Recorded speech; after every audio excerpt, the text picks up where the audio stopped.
circulating, so please, it's, who has it now? Okay, it's going around, so put your name on it, and then if somebody wouldn't mind bringing it back up to me, that'd be fantastic. There was a snafu with the room tonight, but obviously we got in, so we're starting a little late, but better than the alternative. And I told the rec center we're booking this from now until 2025 on the second window. So they were confused, but they're not anymore. Welcome to the January 8th, 2020 meeting of the Carmel Mountain Ranch Sabre Springs Community Council. I'm going to calling the meeting to order and sitting down here. So our first item of business tonight is to approve the agenda and the minutes from last month's meeting. Do I have a motion for that? Second. So we got a motion and a second, and all those in favor? Okay, we have so we have 1, 2, 3, 4, 5, 6, 7 yeses and 2 abstentions. Michelle and Esther abstain. Everybody else votes yes. And we'll do introduction of board members, starting down there with Joseph. Joe Paleggia, homeowner. Ryan Amasaki, homeowner. Mark Clark, homeowner. Not you, homeowner. Eric Edelman, I'm a business representative here. Esther Berry, homeowner. Michelle Mullen, homeowner. Richard Krejci, homeowner. John Schroeder, homeowner. And so how are we doing with that comment sheet? Does anybody want it that hasn't seen it yet? Been a homeowner here for 25 years, and I apologize if I'm duplicating something that someone else is playing, but I'm going to say that later. And so I don't have to remind, I don't think I have to remind everybody that we need to be watching New Urban West very closely from now on. After leading us for the better part of a year, they finally revealed that their proposal consists only of large multifamily complexes, placed mostly in the center of our community. I don't believe that we should sit by and wait until we are given additional information on the details of their proposal. We are being assured by City Planning Department we will get a copy of the proposal once it's been checked for completeness. But that delay of several months is time we should be using to better plan our response. There may be information missing from New Urban West first submittal, but everything that is in that submittal is important because it represents their first offer in a negotiation between them and the City of San Diego. They put everything in that bid deliberately.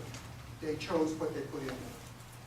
Looking at the November 13th New Urban West presentation that we were given, we can see that there will be traffic congestion at several already busy intersections in Carmel Mountain.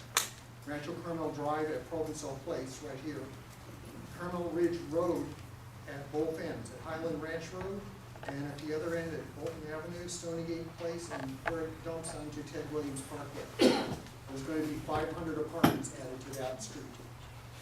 Eastbourne Road at Highland Ranch Road, which will pick up traffic from both ends of the senior planned communities. Looking at the proposed locations of multi-story buildings, we can see that they will tower over nearby homes and redefine the look and feel of Carmel Mountain Ranch. Looking at the proposed trails where they open to public streets, we can see that they do not really improve the walkability and connectivity. The distance from my house on these new trails is not changed from what it is now on city streets.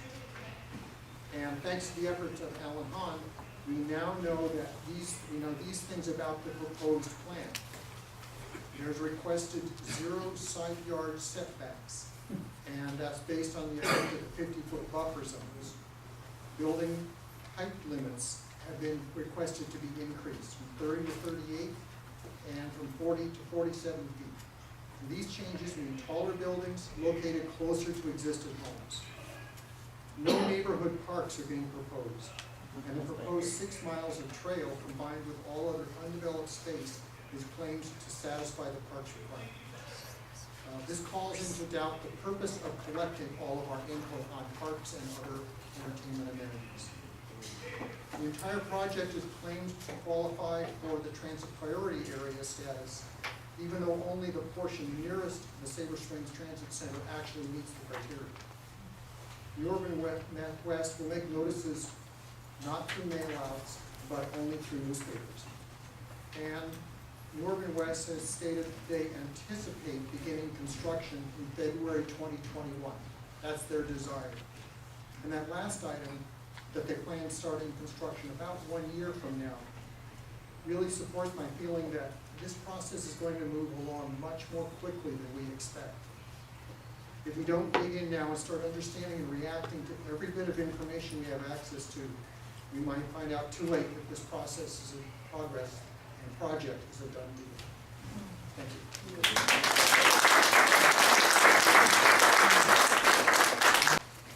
Hello everyone, I'm Troy Dong, founder of Carl Mountain United. I know most of you here.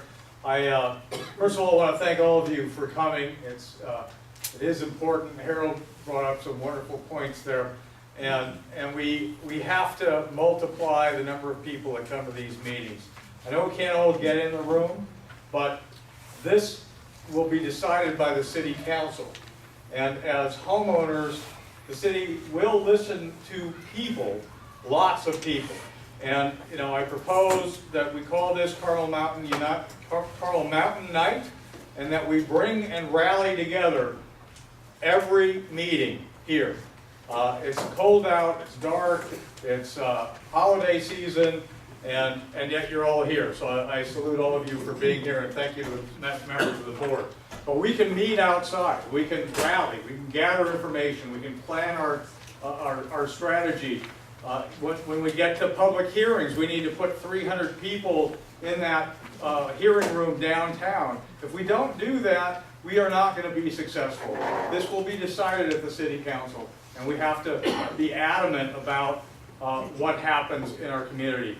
I was going to mention a couple of things relative to the parks that Mr. Klotz mentioned. I think it's important that we realize that the original amendment, the opportunity to go to the next step came in this document. And this document was approved by the city. The city suggested that they go forward with this initiation to develop. That's not changing the zoning, it's allowing New Urban West to develop their plan. And I think it's very, very important that we look, because what the city was telling us, and I spoke to the City Planning Commission, was they were saying this is a benefit to our community. We're going to get connectivity, and we're going to get parks, and we're going to get multi-type of housing. These are the things that are in here. And I can quote directly what I'm talking about, and it's contrary to the plan that was submitted. And whenever a developer says one thing and then they do another thing, we have to pay attention. So under the initiation document, it said the amendment request appears to be consistent with the goals and policies of the general plan and the community plan. And our community plan is 75% single-family homes. The rest is multifamily. This proposal is 100% multifamily. It's all the same. It's 3- and 4-story buildings.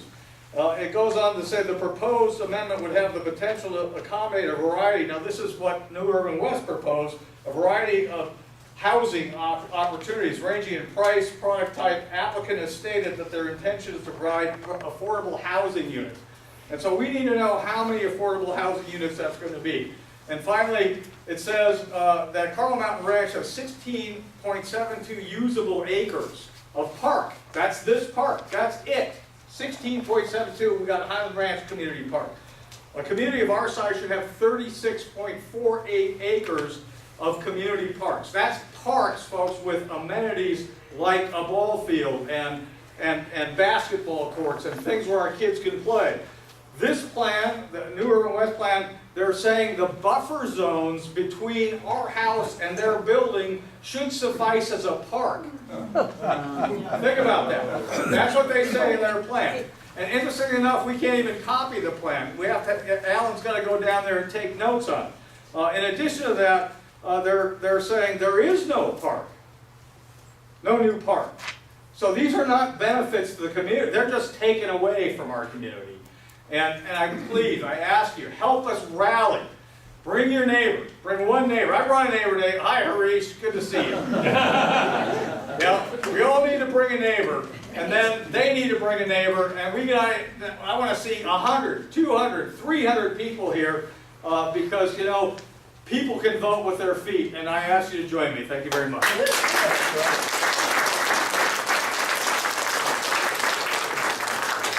Date of that letter. This is July 18th, 2019. It's a report to the City Planning Commission. Go ahead, Jim. All right. Try to defer. Troy's I know. always steals all the thunder. He's the best. Actually, the only reason I joined Carmel Mountain Ranch United was because of Troy and his drive to, you know, put together our community. We're all neighbors. We all care about our amazing place, and you know, we had over 200 people a year and a half ago step up and say that they wanted to help, and so Troy was able to orchestrate a 501c3 with a board and some discipline, and have listened to all of you for a year and a half. And New Urban West has said they're listening to us, but it sure doesn't seem like it. You know, it's I mean, having lived here 27 years, and yeah, you know, they came in 18 months ago and said, we're gonna enhance your community, and we're gonna get engaged with you guys to hear what it is you'd like to see in this community. Well, everything we told them, they did just the opposite.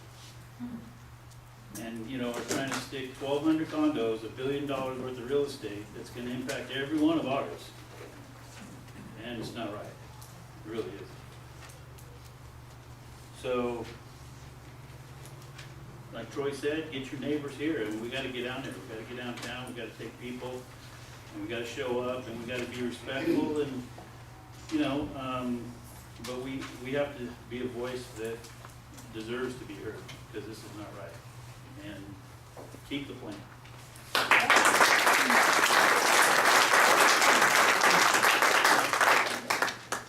June Cutter. Oh, I'll post that on Nextdoor, but you gotta watch the city's website as well. I mean, the city of San Diego has a website. Their meetings, just like our meetings, are publicly noticed meetings. They have to post the agenda 72 hours in advance. The planning commission meetings and the city council meetings are held at regular intervals, the same way these are. So just be vigilant, and we'll do the same. We'll let you know, but everybody has to, you know, of course, inform themselves as well. Thank you. So that's a good And one. those meetings are during the day, are they not? Planning commission meetings, I believe, are at like 9 o'clock in the morning. I don't know what time So of you day. depend on all of us retired folks, right? That's right. Howard of the retired. June Hello Cutter. everyone, my name is June Cutter, and I am a candidate for Assembly in District 77. I'm running against Brian Mainshine. Joe Leventhal is running for San Diego City Council, District 5. Mark Hersey is termed out, and I just wanted to let you know that we'll be doing a town hall meet and greet here in this building on Thursday, January 30th at 6:30 to 8:30, and I'd love to see you all there. I'll stay through the meeting. I love seeing you all engaged, and I'm happy to answer any questions you have after the meeting and get to know you all. So thank you for the opportunity. Thank you. I want to make it clear that as a board, we cannot endorse any political candidate, and any political candidate is welcome to come and do what Ms. Cutter just did. No? Good job by all of you who spoke today. Okay, so is there? Yeah, I wanted to write your name Yeah, down. Larry Goodman. I wanted to announce that any of your neighbors that can't make it to these meetings, we're streaming live on Carmel Mountain Ranch United's website, Facebook page, and we're going to be reposting it back on Nextdoor, YouTube, and our actual full website a couple of days later. So we have a certain capacity issue, and I know we almost got kicked out last time because the police were here. But if for some reason you can't make it, you'll know that we'll be posting all the videos of these meetings couple days later, okay? Thank you. The foundations were slabs, and it's been a wonderful community and can continue to do that. But what, as you're all concerned about, I know, what New Urban West is planning is going to completely change the complexion of this community to where it'll be almost unlivable, at least the way that we're used to having it. This place was master planned to have the golf course become part of the community in terms of its green belt, its livability, and that sort of thing. The zoning underneath the golf course is agricultural zone. The difference between our situation here and what happened in Penasquitos and Escondido, where golf courses are closed, is that those golf courses had a residential zoning underneath them. Perfectly legitimate for the people who bought those properties to develop residential on it. Not the case here. So for two good reasons. Number one, that it was master planned to be the green belt and be the buffer zones between our homes, which is pretty high density the way that it is. And already zoned for and planned for maximum traffic and traffic counts. Now they're upending this entirely with any kind of residential development on what is currently agricultural land. So what we're faced with here, and it's to Troy's point, this is a political process. It's important that it's a political process because they want to change the deal on us. They want to change it from an agricultural zone to a residential zone. And that ought not be their sole decision. But if you went to the Planning Commission and watched them begin the process by allowing New Urban West to create a plan and give it some legitimacy, well, then what we end up with is ceding the authority to the city to change the zoning. Now, it is their purview to do so. It is also our responsibility as homeowners here to vote with our feet, as Troy was saying, and to be there and let them know in no uncertain terms, you're not allowed to change the deal in our neighborhood without our approval. And they must pay a political price if they're willing to do that. The political winds right now are such that there are plenty of forces on the City Council and on the Planning Commission that would like to see higher densities in wherever they can find it. We have to stand strong, and to Troy's point, to Jim's point, let us be involved and let our voices be heard, because that is how we win a political process.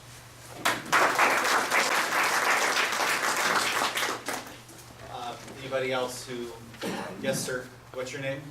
Mohan Ramana. Can you please spell that? Mohan, M-O-H-A-N, Mohan. You Mohan. can say Ram. Yeah, that's good then. Okay, you have 3 minutes, sir. Yeah, one takes 2 3 minutes. All right, I've been in this community for more than 15 years and homeowner since about 11 years. I love the community, and of course you also like it. So one of the couple of things I want to bring up, other than this plan, everybody drives on the Carmel Mountain Road and World Trade Drive. The road has become really worst. Lot of potholes. If you please don't mind, can you please go to the San Diego potholes and Google it and let's report it. I did 2 or 3 times. I've not seen any response. So if more people put it, it's good. The road is becoming really hazardous to drive it.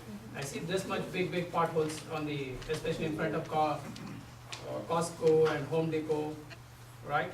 So if you please raise it, or the association can do anything, will be great. Thank you. Thank you. We had large crowds at these meetings. We did take up an issue with the city in Rancho Carmel Drive, and we actually were able to put some pressure on them and get that. You remember that was resurfaced. It was on the schedule to be done, but we were able to put some pressure on them and have it advanced in the schedule, so we're not completely useless. Mr. Fold. I don't know if everybody else has I bought this place, my home here in 1988, and they came out with they gave out these beautiful folders, and in it they made all kinds of statements and promises. Interesting, on the last page it says a reputation for integrity, and it talks about the fact that it just made it sound as though this was a safe place to be. And it talked about homes built with care and all that sort of stuff, but it also talked about a place to live and work and play. Rarely does a residential neighborhood offer natural beauty and so on and so forth. You have a copy of this? I have a digital copy of that, I don't have a hard copy like that. I will give it to you if you think that's the thing to do. I would love to have it if you're willing to part with it, sir. We'll scan that and email it out to the list. And if anybody's not on my list that wants to be on the list, I know a lot of you are on Troy's list, maybe you don't need to be on another list, but I do have a list. We as a board have a list. So I got, before I ask if there's any other non-agenda public comments, I have to ask, is Costco in the room, representative from Costco? No, okay, maybe they told me they were coming and they're not here, so maybe they decided, I think for the project that they're talking about, the city may not require them to come before us, but we'll ask planning when we get to them. So are there any other non-agenda public comments before we move on to the next items? Non-agenda public comments. Mohan, yes, sir. On this one, on the zoning and all, so when we bought the houses, they said as a golf, right? Yes. So is the city can change the zoning? So, Basically like from single family residence to multifamily, because we are Um, trying to that- fight, right? We that's a want to know what's question- our rights to fight before all these things, so I just wanted to make sure, well, your question is, can the city change the zoning? yes, We do have a representative from the planning department here tonight, and he will, I'll let him take that question in Sure. just a minute. okay. All right, thank you, sir. Anyone else? Great, so that closes on-agenda public comment. Neighborhood police report, Officer Julie Dratt. So good evening. Good evening. Over to the Rancho Penasquitos Planning Board, so I'll make this very, very fast, and I would ask that if you guys have any questions, I will leave my card. I know plenty of you guys have already sent emails, but I will leave my card out on the little table outside. Will be closed for about 2 weeks to serve as a satellite voting location. So it will be closed from Saturday, February 22nd till March 6th. That's something that I can shoot an email over to Eric and have him send to you guys. Throughout the city, I believe there's 60 of them, is that correct? That would be hundreds of volunteers. These have been around since the 1960s to give people like us a voice in the planning process. Absolutely. And yet when the community planning groups vote no on a project, the city planning team seems to override that all the time. And that's a problem, that's a broken problem. It's okay if the planning commission says no to half of them, 75, but when they say no to the community every time, that's reflective of a broken system. And I asked you a question, and you haven't been able to follow up with me, but I think it's very important that we get the stats on how many times the city planning commission is overriding the community planning groups, which are around over 50 years. Absolutely, I agree that if the statistics show that that the planning board is going against community planning groups, that is absolutely atrocious, and I hope that it's not the case. However, and I mentioned to you both in the email and over the phone, so I'll let you guys know as well. That's not statistics that the city is actively looking into right now. However, all of that information is accessible on the website. You can I go back. believe we found the answer to that, and it was 24-2. So we didn't find the answer. How long a period was that? That was within the last year. Yeah, and that is incredibly unfortunate. Right. That's Planning groups are being silenced by the planning commission. That's not necessarily something I can speak to at this moment. Let's make it afterwards. I'm not really sure I'm hearing the question, and I do have to attend my next meeting, so if you would like to. I'm not sure what the question is that you're asking. There's not much that I can do to fix those numbers. There's not much that the council member can do to fix those numbers. So unless there's something that I can actually help you with right So now. what would I do? Would I go to the grand jury and have them investigate? How would, I'm asking, I don't know. It just seems to me that the process is broken. Right, and that's a conversation that if I'm not mistaken, that they're trying to solve right now as they're coming out with different alternatives and suggestions for community planning groups. At this time, that's not information that I'm privy to, so I wish there was something that I could do to help and fix that. And I know that the city has become more aware of that problem as a growing problem, but at this time, they're working for solutions to the best of my knowledge. Is there any channel or any way you can pass this message to city or to council? Or Absolutely. anybody?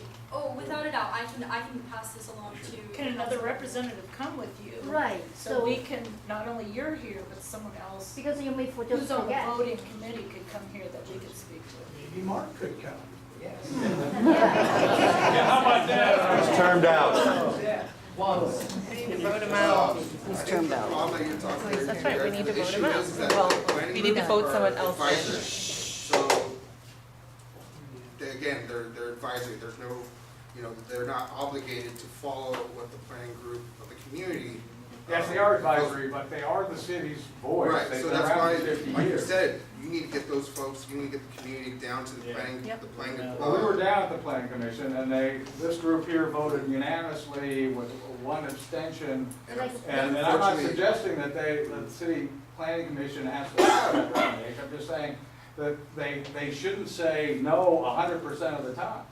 I understand the problem, but the problem here is that it's an advisory group, and we need more teeth with our planning department, or with our planning groups in the community. So I think that's something that would need to be taken up at city council, to change the rules, to maybe get better, become, more of a, not Seems just like an a small advisory, group but of have people more are teeth. trying to control the building and the city, and that we're silencing. It's a tough one, but that's definitely an act that needs to happen at city council, from my experience with the city. Brittany had to leave, but she does respond to email, she does respond to phone calls. Unfortunately, we didn't get to her early in the meeting tonight and she had to go. It's a very troubling and valid issue that you bring up, and frankly, as somebody, all of us up here who spend, hours volunteering, it's disheartening to hear that is the statistic. I mean, it's. Very good. But I like the answer of that, of the person, that yet the board has to be given more power. Yeah. Not only like we're sitting here and then we vote and the planning department will just overrule. Well, yes, and unfortunately, what I'm reading in the media is that they're actually working to give us less power. So Yep. Yeah. even potential. I mean, there's been a. What's the, Well, again, this what is, are we here for if we're gonna be powerless? well, I think it's important to do whatever you can within the system that's been constructed for us, and that's what we're doing here, in my opinion, and giving all these good folks a reason to come and voice their opinions. And I think, as Troy points out, as many people point out, the necessity for the community to show up at the city level is paramount. I mean, they're not gonna listen, if they're not gonna listen to just us, they might listen to all of us. I mean, that's why they're silencing everybody now, because there's not enough people speaking up. We need Well, to it's- speak up. Yeah, I mean, you need to become very well informed before you go before a board like the city council. It's, facts and figures, should matter to them. But we are drifting off agenda here, and it's a conversation that we're not gonna solve the issue here tonight, but it is a valid point that's brought up, and it's a conversation that should continue with all of our elected city officials.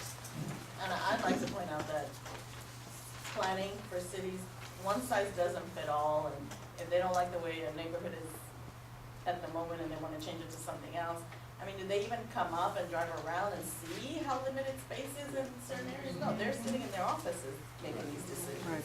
Yeah. They don't come here, drive around, take a look at the spaces. And that's really what needs to happen when you're really researching something. They're just making decisions based on, we want more density. Boom. Doesn't matter where it is or who's doing it. But how do they get their positions? Are they elected, or are they appointed? They're appointed. They're appointed, The planning commission is appointed. but city council is voted on. Yeah, your city council members are elected. I might just interject here. Well, yeah, I mean, in fact, Tony, it's a good time for you to interject, because I'm assuming that we have no representative from the mayor's office here? Mayor Faulkner? No. Okay, so that brings us to Tony Kempton from San Diego City Planning, and you continue, please. Yeah, the planning commissioners do visit the sites that they make decisions on. They all do that. And they do take under advisement the recommendations of the community planning group. So it's very important for community members to attend these meetings and voice your concerns about these projects. You know, we have the minutes and we give them the minutes, but they also like to hear from, you know, the people in person. So that's very important. Having said that, they're the decision makers. What they do is they make a recommendation to the city council to either approve or deny an initiation for a plan amendment. So that's what's going to happen in the case of the golf course. I'm not the planner assigned to this plan amendment, however, and I don't want to get into too much more questions about it, but to respond to Mohan's question, yes, the city council can make a decision to change the zoning. And what is our rights? I'm sorry, what? What What are will our be the rights? rights for the people to ask? Like, let's say, for example, I have a neighbor. If Well, he you starts have building the right to, you know, to have your voice heard at the council, or they think. That's it. You're wondering what other recourse there is if they Vote them out. You can contact your council So representative. we have a meeting here at the end of the month with some new elected officials. Might be a good idea for us to show up, Yep. see if they'll support us. Yeah, there's a bunch of people running for office right now, so. Yep. It's not likely the city council votes on this issue anyway. Oh, they have to. Well, not the city, I'm talking about, it probably won't happen. It may happen, if they want to build in February, it will. We have John has a question for Tony. So Tony, so currently we have subcommittees who are generating reports like Brian's reports that he desires to send to the planning review, the person who's handling our different projects, right? The planner? The planner. Michael Prince. Yeah, so is the timeline that Brian or whoever else is submitting these reports on behalf of the planning council here, planning board here, is it in line with schedule? I mean, is there a timeline we should be submitting those prior to going to the city council? Well, I don't, you know, I'm not involved personally with that amendment, so I don't know what the timeline is, but typically, it's been initiated, as I understand. Yes. Yeah. So they're going to, you know, do their report. It's going to be assigned to a project manager at the city, and they'll docket a planning commission hearing, and that's the hearing that the commissioners make a decision to either recommend denial or approval, you know, by the city council. So that takes a while, and what can happen is a number of cycles can occur, extending the review process months, and even, you know, the better part of a year typically. Is that the best way to convey our concerns or review our opinions on a certain project? Because, you know, when we vote on a certain project, it's very yes or no. But Well, in terms of conveying our detailed analysis of projects, that would have to come into the. Well, whoever offers that kind of, you know, report would probably attend the council hearing and speak to it. And, you know, he could be questioned by the, you know, the planning commissioners and the council members about specific items in it. But to just submit the report probably, you know, is not a guarantee that it's going to be considered. I think the minutes are important, and I think attending the meetings are really paramount. Well, also the city asks us for our input after review cycles. They request input from us, correct?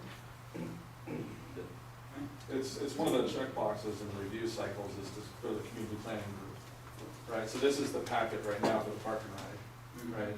And this was sent to Eric, right before Christmas, and I got a copy of it. This is the response to the first round of comments.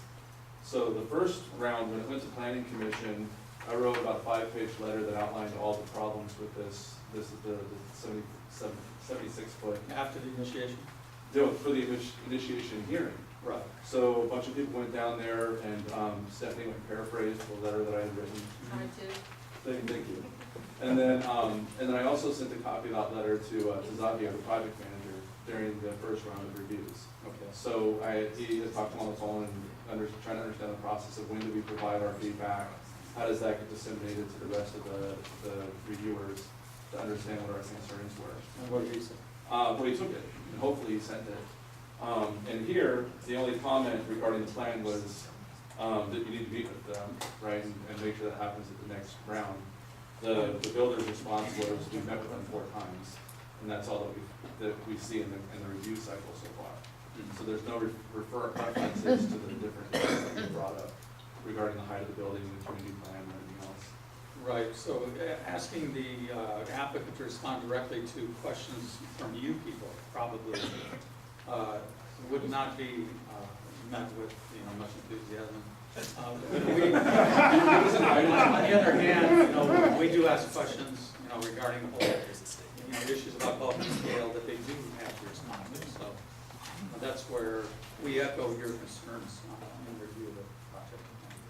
Yeah, so we're hoping, because I did lay out all factual citing the land use plans of which parts they can, we only saw the 48-unit proposal, or sorry, yeah, the 48-unit proposal that we commented on, and then what was submitted was a 50-unit proposal, Right. which is different, right? And then I struggled to get copies of it, because all they're required to do is send this. So thankfully, Tyler dropped off some copies at my house, so we were able to review some. The second round didn't get anything other than the packet here. As far as before the meetings, it's been very much, I'm gonna steamroll this through you guys, and that's been the attitude from Scott regarding this project. And you guys can comment on color and design, and that was about it. So the feedback in those meetings, that even though it's called out, we met with them 4 times, there's not much actual. You mean regular meetings like this? No, so we had subcommittee meetings that we had set up. And we got to set up another one because I wanted a chance for people to look through this packet, maybe as early as next week. But because we didn't know when things were going to happen, we have to be more reactive. It's not like the golf course where it's a regular cadence. So we're trying to. The DPM is the point of contact. He's the one who dockets the project for hearing, so you want to keep in touch with that person. And that's how we got it. Yeah. Now, I've received a submittal just the other day for this project. Probably not going to look at it until next week, but at that time, I want to see how well they've incorporated the comments that I made in the previous. And having to do the bulk and scale, and a lot of the issues that you're concerned. Do you have a copy of that letter? No. I mean, it's just comments. No, this is not minutes, this is like 5 pages that outlines all the different land use things that we see concerns with. Do I have a copy? I'm sure the DPM has a copy. Well, I sent it to him, so I just don't know how wide he spread it to share. Yeah, I asked him to share with the reviewers. Yeah, I asked him to share with the reviewers, but it doesn't sound like he read it, so I'll see if I'll get you a copy if you don't remember this. Okay, yeah. Please. Yeah. Any more questions? I just had one quick question. Yeah, please. So how important is it for the submitted plans for the golf course project right now to match up with the initial, the initiation request to do development? How important is it to match up? Well, it doesn't match up. All the initiation is a decision to study the proposal. That means to change the land use and change the zoning to allow the project. You don't get into project specifics, with an initiation. He's going to go forward, with the project submittal somewhere down the line, and at that point is when the group, looks at the, the elevations and the architecture and that kind of stuff. But part of the reasoning in that initiation letter that was being cited earlier, we're talking about the benefits of the community. And they cited certain things that they said were a benefit to the community. Right. And now they completely ignored that in their plans. So they've that's what I think it's being asked is, Yeah. they need to line up. And then the other thing that I'm kind of shocked about, and I just haven't had a chance to talk to you about it, because you haven't been here for a while on all the meetings, was that I think you were a part of the original group that approved the initiation. Yeah. Is that correct? Well, for the And- one across the street, parking lot. And you've been coming to these community meetings. I mean, I was a member for like 12 years, and you were here that whole time. Yeah. And I'm kind of shocked that you would allow something, or at least, you know, be a little bit more upfront with a community that you've been a part of as a representative from the city for all these years. And Well- not understand where we're coming from, and then look at that initiation that gets submitted, and you know it doesn't meet up with the things that they're planning now. I mean, the outrage should be also, in a way, I would think, coming from you too, because there's sort of a bait and switch thing that happened here. Well, And it's what's very- the switch part? Well, there's no parks being proposed that was promised on all the meetings that we had. I was part of the subcommittee. Are we talking about the golf I'm course? talking about the golf course. Yeah, I'm not the planner for that project, so I really don't want to respond to questions specific about that. But keep in mind that both the golf course project and the redevelopment of the park and ride are projects that represent new housing to the city, and the city's Yeah, in they're the the housing same crisis. issues. So they're going to look very, very favorably at anything that's going to increase density in the So community. you have an affordability problem there. Yeah, and they're looking at affordability for both those projects as well, so. A question from Mark for Tony. Not really a question, it's more of a comment. Sure, there's a housing crisis. Let me for a second suspend reality, because there really actually isn't a housing crisis. It's kind of bullshit, pardon my French. But that doesn't mean you get to throw everything out the window. And that's what I feel right now. You and the people you work for and work with, and our city council and our politicians are doing. They're throwing everything out the window. They're throwing quality of life, they're throwing raising crime, they're throwing worse traffic, right? If you approve these projects, you will lower every single person in this room quality of life. And you don't give a crap about that, because we have a housing crisis. I'm sorry, I take a pretty strong view. I grew up really, really freaking poor. I lived in a dirt shack in Tijuana for a period of my life when I was a kid. I worked my ass off to be able to afford this house. There's no God-given right to live in San Diego. Sorry, get over it. And I'm sick and tired of our politicians and people who work for the city trying to feed us this line of bullcrap. It's not okay. Crime is going to increase in our neighborhood, and it already is. Sure, I'm not talking to you. Traffic's going to be horrible. And not just around here. You know, I sometimes work from Starbucks during the day, and you go to Rouse during a weekday sometimes, and it's a freaking zoo on a weekday. And we've got thousands of people moving in across the freeway. We're going to have thousands and thousands of people moving here. It's horrible. It's absolutely horrible. I'm not even talking about my home price. Okay, I'm not even talking about that. I'm not talking about my greed. I'm talking about my home's gone up in value enough. I'm good there. I'm not talking about my view. I don't live on the golf course. My neighbor's house is about as close to that wall as my house is. I'm talking about the quality of life for me and my kids. And to hide behind this bull crap, we have a housing crisis. So all that gets thrown out the window? No.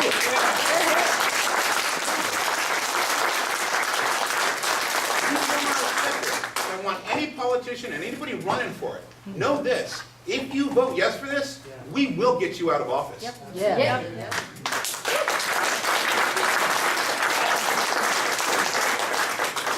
Let me say that that's the kind of impassioned, speech that makes points, at a hearing, so I would urge you to. I'll keep out the curse words, I'm sorry. We have your recorded, Mark. Yeah, I know.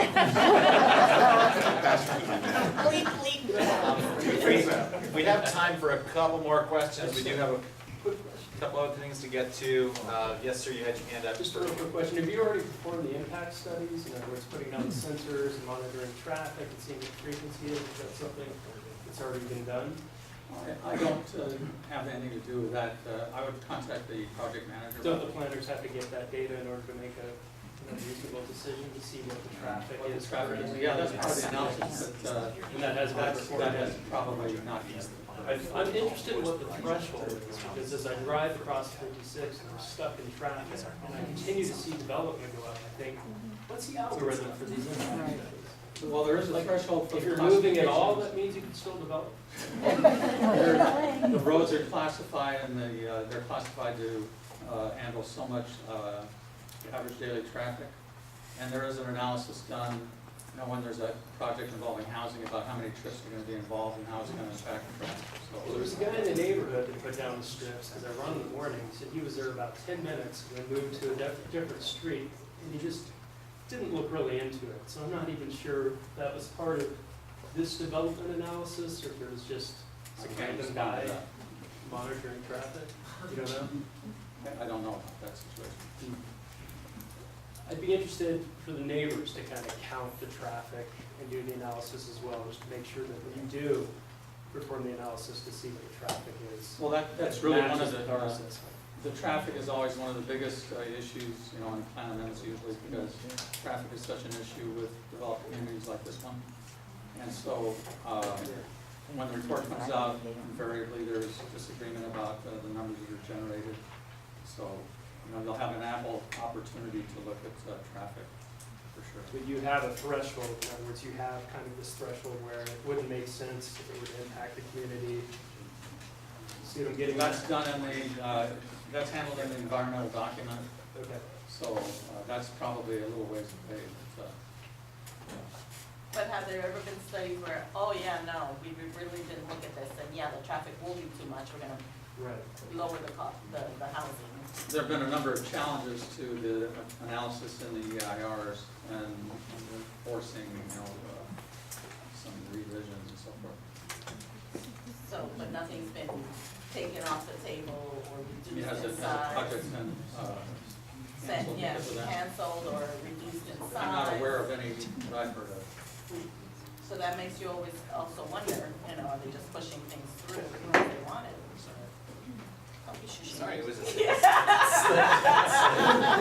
Comment. We're talking about bad traffic now, but all those homes that are being built across on 15, people haven't moved in yet. Yeah. So we need to have, if we're doing a traffic impact now, we need to do another one when people actually move into those homes that are being built now.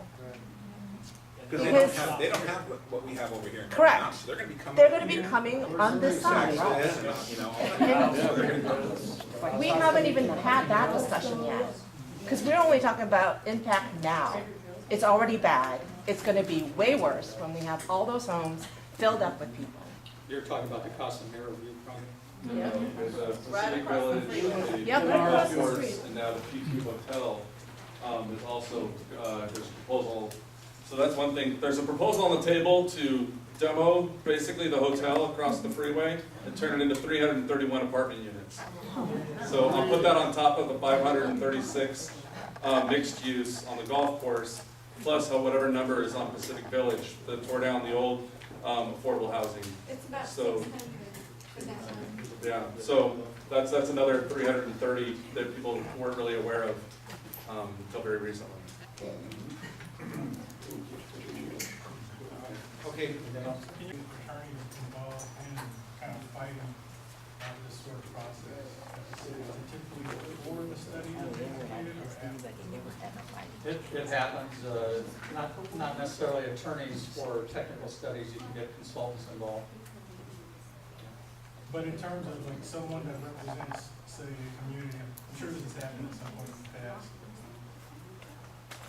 Do people tend to, like, I'm new to San Diego, do people tend to file suit for in these sorts of situations? Yeah, they Yeah, they do. challenge the Can the current single-family residency homes can be converted into multi-family? that's sort of a golf course question. No, I'm saying the current residency, let's say I'm a homeowner, Yeah. can that be converted to multi-family? With a plan amendment and a rezone.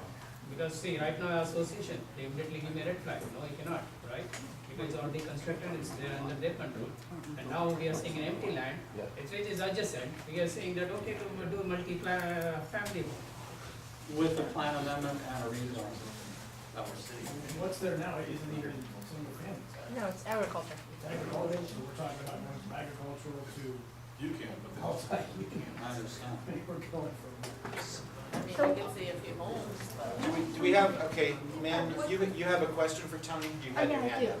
We are gonna have to move on pretty quick here, folks. Okay, just a quick question. You keep saying you are not answering the golf course questions. So why there's somebody else who can answer the golf course questions come to our meetings like this? So He's been here to the. Yeah, he's been at the last two, Mike Prince, he was here last month, the gentleman with the beard and the dark hair. Yeah, he'll be here again, but Tony's not the planner for the golf course project. he did another question. One quick question, Aaron. Yes, Karen? Just one quick question, Tony. You were talking about traffic surveys. Would the city listen or take heed of a survey if we could afford it, if we hired our own traffic engineer for some reason, and they did a survey and we presented it to the city, would the city take heed of that? Well, the decision makers would certainly look at it.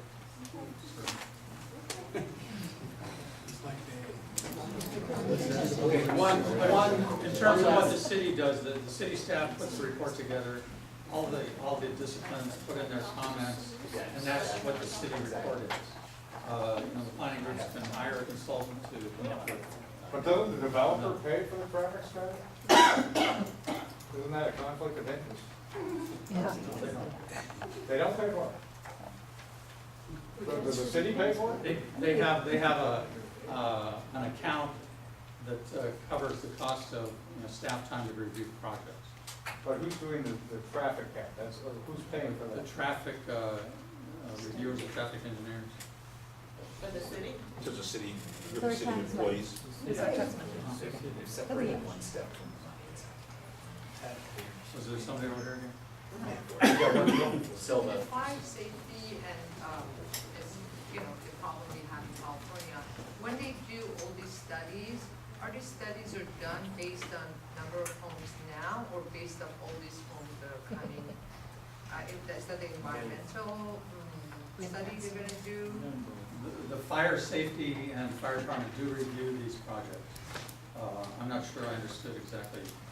So for evacuation, if there is a fire here? Yeah, for evacuation and then, for sprinkling units, for accessibility to an engine, those kinds of things. With the number of As part of homes the review. existing, or the ones that are gonna be built in the future? No, part of the ones that are under consideration. Thank you. Purchase the claim jumper building and turn it into a parking lot. That's why they were coming here tonight. Tony, do you know if the commercial development like that, are they required to come before us? I don't think they are. No, they're not. Right. The group can consider a project and vote on it, and an applicant doesn't have to be in.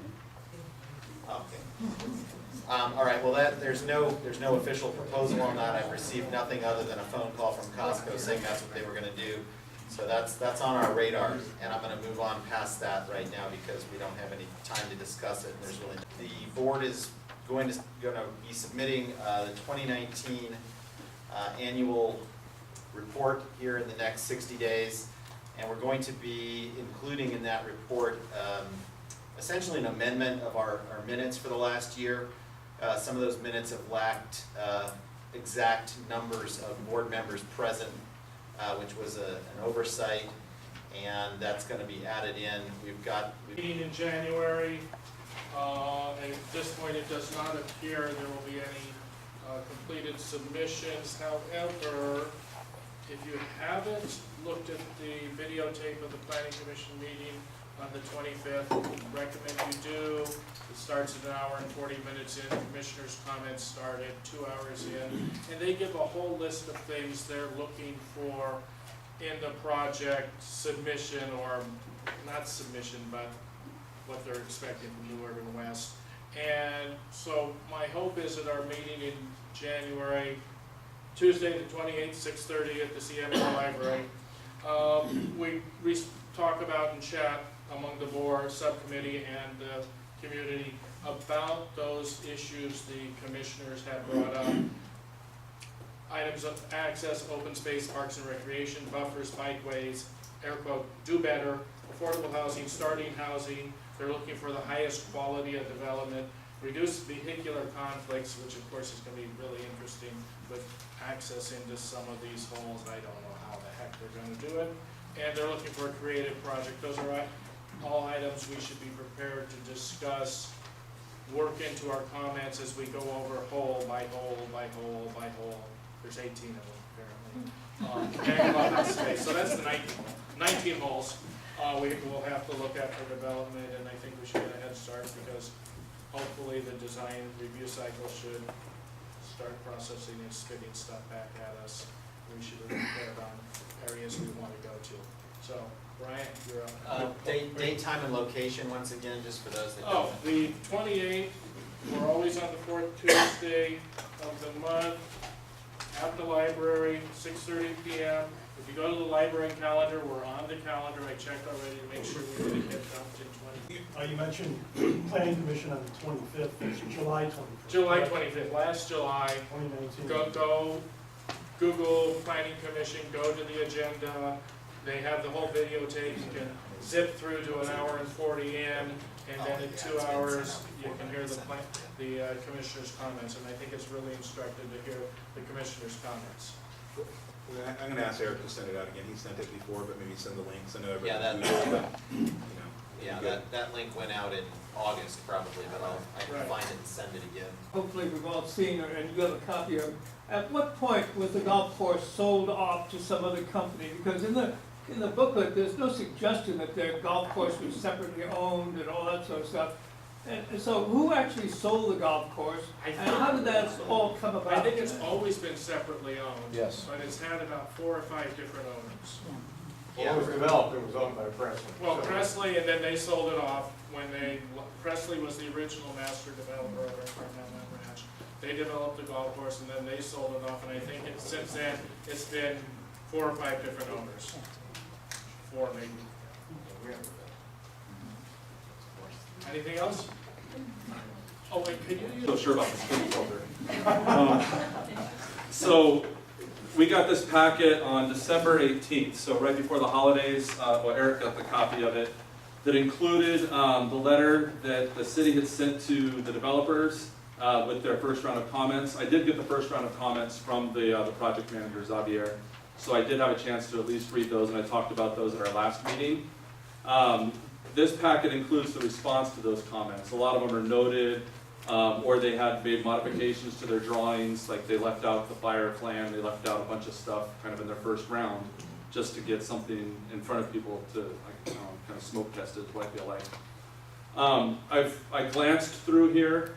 Nothing's changed substantially from the 50 units, 76.5 feet tall is what the proposal is. There's a new set of plans that honestly I have not even opened. I think Eric invited them to come tonight because I just got back in town, so I had no time to schedule any sort of subcommittee meeting to review this. He did not reply, I guess. I didn't hear from him as far as coming tonight, no. So I want to schedule a subcommittee meeting, and a great suggestion was set up time at the library to kind of have like a viewing session, because these are copywritten plans, so we can't make digital copies and share them with everybody. But in a public setting, we can have people look at the plans if you want to get more familiar with what's in them. And to be honest, I haven't talked to you guys about this at all yet, but I'm hoping we can do that on a weekend. That'd be awesome to actually do something like Saturday afternoon or Sunday afternoon, trying to come here after work. So hopefully I can get something set up in the library to get you more familiar with this. Honestly, the comments seemed pretty minor. Obviously, the biggest issue with this is that it is 76.5 feet tall. It would become the Tower of Sandstrom. It's like a monument to CMR. It's ridiculous. There's nothing like that in here. The only place that has RM410 zoning is like UTC, downtown, Mission Valley, places that have mass transit, that have high buildings.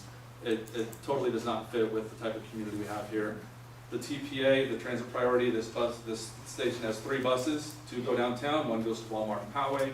This is not a light rail station. This is not something that has frequent buses moving through it. So there's a ton of challenges with this logistically from just the community fit. Whether or not this is going to pass, it seems like the city is very fired up about it because a third of it is, or almost a third of it is allocated for affordable. But hopefully the builder will actually work with us instead of just saying like, I have this in the bag. So we're hoping that they will actually work with us and figure out what else could go on this land. Ideally, nothing, right? Keep it as a parking right that many of you parked in tonight. But this is what we have to work with so far. Ryan, can you, of the 50 units, share how many are 2-bedroom units, how many are 1-bedroom units, and what the total parking accommodation? So, yeah, the parking, they actually had to cut 2 parking spots in order to do a turnaround. There's might be on the front page, if it's not, the tables are in here, and they're ridiculously small. Okay, 1 bedroom, 26 units, 2 bedroom, 24 units, for a total of 50. And the square footages aren't in here, but if I recall, there's 4 or 6 different plans. They're very small. It's like 46 parking spaces then, for 50 units, half of those 2-bedroom? I think it was even less than that. That was something. Yeah, the city's not gonna require parking, so. It's 3, they're expecting 300 average trips. That's different. Well, it's in here, oh, here we go. Resident space is 50 units times 1 covered space, 58. I think 58 parking spots is what I'm reading here, for 50 units. Can someone define affordable housing for me? I'm a little confused. Are We they don't rental? have time to define affordable housing tonight, that's a whole other conversation. We got about 2 minutes left, and I got other fish to fry here, but I don't wanna cut you short, and I don't wanna dismiss your question, but I don't think that we're qualified to answer that. It's a percentage of average median income. Thank you. Thank you. Anything else, Brian? I'm gonna figure out a time with the library when we can do this, and then I'll use Eric's list to communicate, and then I'll put the little sign that somebody might actually see outside the library as the official public notice. I'll be looking at it next week. Was that from the builder? Yeah. So is that another set of plans, or any idea what the content of that? I haven't looked at it yet. Okay. But we're waiting to see if they incorporated our comments. Okay. So one question on the building. Is it apartments or condos? Apartments. So it's a 4 rent. When he first came in and pitched it, he said it's his retirement plan. So the whole building is rental? Yes. Yeah. Which is something, just to be clear, and we're on the record here, we're not opposed to multifamily, we're not opposed to rentals. We just want smart development, right, where it makes sense. If you want to put something that's walkable, put it where Costco routes, where you can actually walk to a restaurant. This is more than a mile away. The bus routes take you to Rancho Bernardo to get back. Uber is not realistic if you're talking about affordable housing. Uber's not exactly realistic. Neither is Uber Eats or any of these other services. Amazon is not going to deliver everything you possibly want. So we're not opposed to it. It's developed smart. Cross the line with Amazon. Now, right here during our regular meeting, we're holding our yearly elections. And when we reestablished ourselves as an active planning group in October of 2018, the City of San Diego staggered the terms that all of us were elected to, such that the board would not all be up for re-election at the same time. So this March, we have, I believe it's 7, I put it out in the email. It's, I may have even said 6, but I think there's 7 seats up for re-election. And then there are two of our members resigned in 2019, so we have a total of 9 seats that are going to be up for election. I believe we can appoint 2 people to the remainder of the terms for the 2